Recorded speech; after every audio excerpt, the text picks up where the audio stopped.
Oke, bismillahirrahmanirrahim. Assalamualaikum warahmatullahi wabarakatuh. Terima kasih telah hadir di channel Aidil Diary. Ini kita kutip dari Google, mengapa pendidikan di Singapura begitu maju. Sistem pendidik dikutip dari detik.com. Sistem pendidikan di Singapura banyak diakui sebagai salah satu yang terbaik di Asia, bahkan di dunia. Kualitas pendidikan di Singapura terlihat di berbagai jenjang mulai dari dasar hingga universitas. Kemajuan paling terlihat ada di jenjang universitas. Tercatat, kampus-kampus di Singapura mejeng di peringkat perguruan tinggi terbaik di dunia. Dalam Times Higher Education World University Ranking, National University of Singapore masuk top 17 kampus terbaik di dunia. Kemudian dalam Quarterly Simmons World University Rankings QS World WUR edisi 2026, National University of Singapore masuk top 8 kampus terbaik di dunia. Sistem pendidikan tinggi ini sekaligus menempatkan Singapura menjadi yang terbaik di Asia. Singapura bersaing ketat dengan China, Jepang, dan Korea Selatan.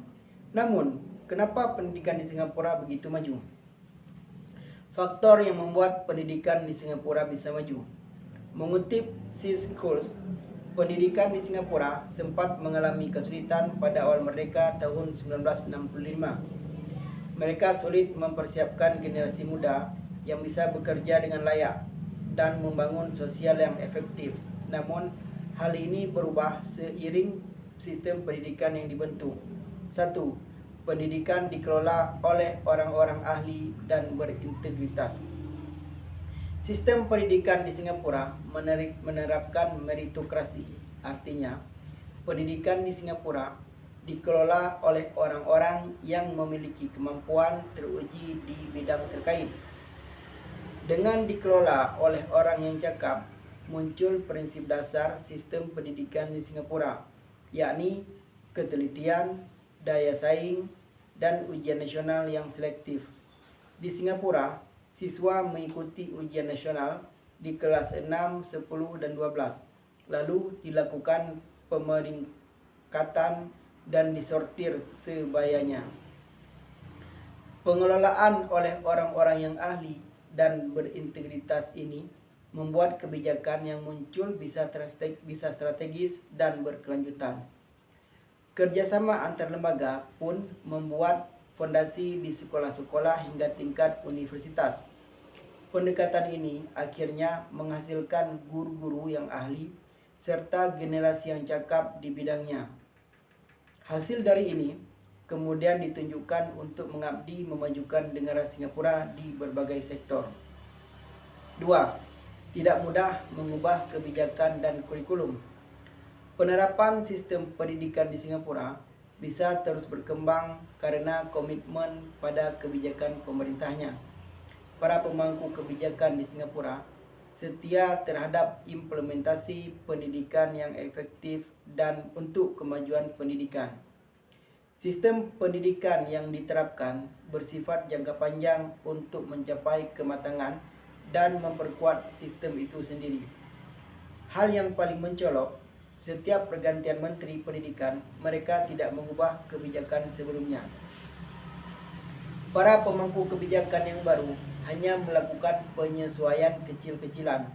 Mereka memanfaatkan pengalaman terlebih dahulu dan terus melanjutkan sistem sehingga kemajuan tetap berkelanjutan. 3. Negara sangat memperhatikan guru dan tenaga pendidik.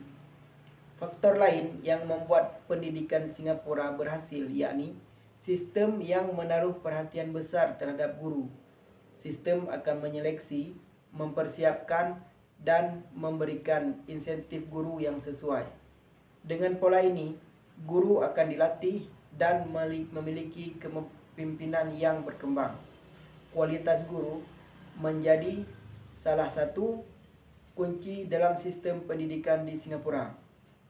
Dalam hal ini, pemerintah turut mendorong pembinaan guru sehingga bakat di luar akademik sangat diapresiasi oleh pemerintah. Pendidik dan cendekiawan asal Finlandia, Dr. Pasi Sahlberg, mengatakan Singapura memiliki rencana dan strategi sistematis termasuk dalam pendidikan. Di Singapura bahkan pendidik dan sekolah diberikan fleksibilitas dalam membuat keputusan pengajaran.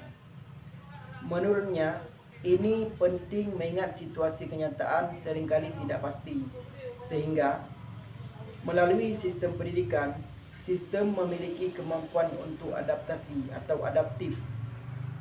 Kita perlu mempercayai para pendidik kita dan bersikap fleksibel dengan memberikan kesempatan kepada sekolah untuk membuat keputusan tertentu yang lebih sesuai dengan sistem mereka dalam situasi yang tidak pasti di masa mendatang, kata Sahlberg dilansir dari ABC News. 4. Kurikulum dipelajari dari masa lalu untuk tujuan masa depan. Singapura membangun fondasi awal pendidikannya dari peninggalan kolonial Inggris. Mereka mempelajari peninggalan Inggris sebagai pendekatan di bidang pendidikan. Salah satunya, kurikulum yang disesuaikan berdasarkan kualifikasi siswa. Pendekatan ini memunculkan sistem beasiswa nasional yang memungkinkan siswa terbaik menempuh pendidikan di kampus terbaik di dunia. Lulusan terbaiknya nanti akan kembali ke Singapura untuk membantu di sektor publik, minimal 2 tahun untuk setiap 1 tahun masa studi. Sistem pendidikan juga mengadopsi peribahasa dengan bahasa Inggris selain bahasa ibu Mandarin, Melayu atau Tamil, sehingga fokusnya pada sains, teknologi, teknik dan matematika. Demikian dilansir dari World Economic Forum. Terima kasih. Dengan semua fondasi dan komitmen pejabat dan warga negaranya itu, Singapura menjelma menjadi negara dengan sistem pendidikan terbaik di Asia dan di dunia. Sekian, wassalamualaikum warahmatullahi wabarakatuh.